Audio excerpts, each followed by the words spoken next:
আগামীর বাংলাদেশে ইনসাফ প্রতিষ্ঠা হোক, এটা আপনারা চান কি চান না? আগামীর বাংলাদেশে আল্লাহর কোরআনের আইন প্রতিষ্ঠা হোক, আপনারা চান কি চান না? ভারতের দাসত্ব থেকে আপনারা মুক্ত পেতে চান কি চান না?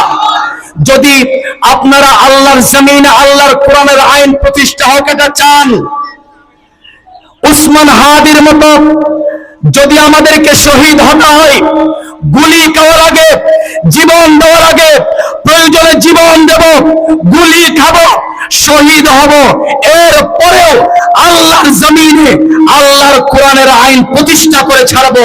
কারা কারা রাজি আছেন? দুহাত তুলে আল্লাহকে দেখান।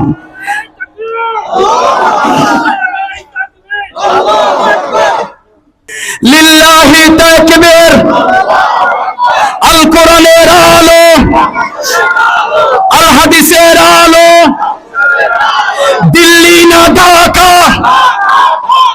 দিল্লি না ঢাকা, গুলামি নে আজাদি, নারে তাকবীর।